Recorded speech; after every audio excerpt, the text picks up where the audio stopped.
Shalom Aleichem. Tonight is Yud Adar Tmimim. Yud Adar Tmimim is the day when Tmimim started in America.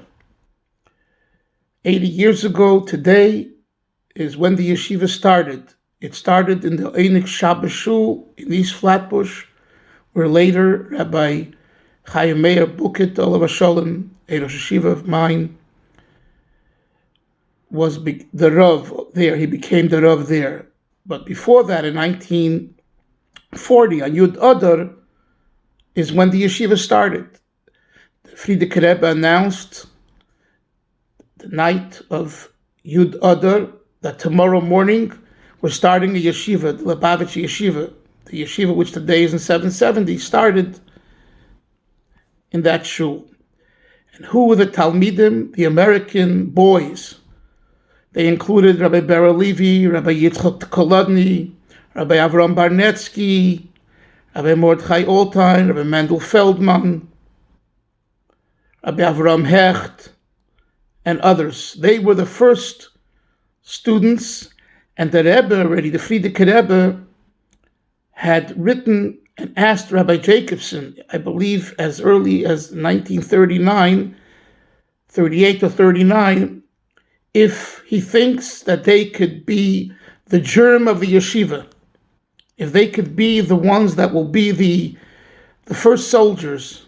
And Rabbi Jacobson said yes. And indeed, they were the ones who started the yeshiva. It's 80 years later, it's Yud Adar. We remind ourselves about the type of Tmimim they were, and the Frierdiker Rebbe's chutzpah de kedusha, the holy chutzpah, in which he defies American isms and the American way of thinking, which his own people told him, relax, chill out, take it easy. You can't do the same things you did in Russia and in Poland. You can't do it here because this is America. And the Rebbe said, America is nicht anders. America is not different.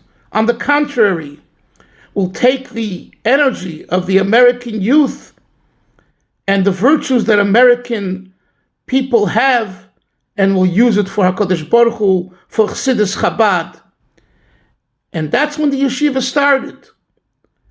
And it didn't start in Crown Heights in 770. It started in East Flatbush in the Oneg Shabbos shul.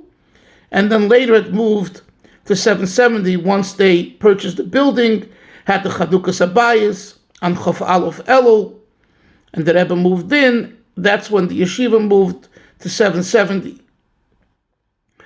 So this day is a very auspicious day for every student in Tmimim since then. Thousands and thousands of students have gone through the Lubavitch yeshivas, which all comes from 770, because that's the headquarters, that's where the yeshiva was founded.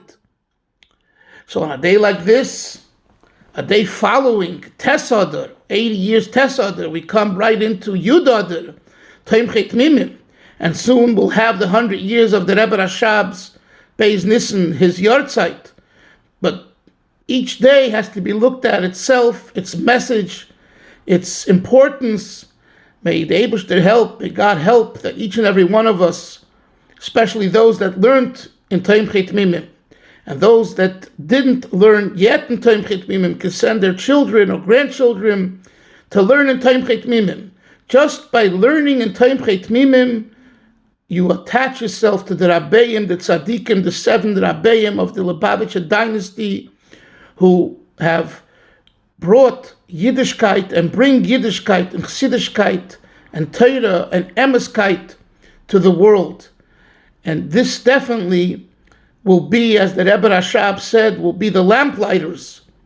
The lamplighters, the Tmimim, the Bacharim, the Tmimim. That's why we call a Lubavitcher yeshiva student a Tamim. He's sincere, he's complete. He has sincerity. This is what the Rabbeim and the Mashpiyim and the staff of the Rabbeim that they chose and choose each and every one to be involved in Tomchei Tmimim. L'chaim, the Eibishter help that the yeshiva should continue growing, and Taka will see Bias Mashiach Tzidkenu B'Karav Mamish now.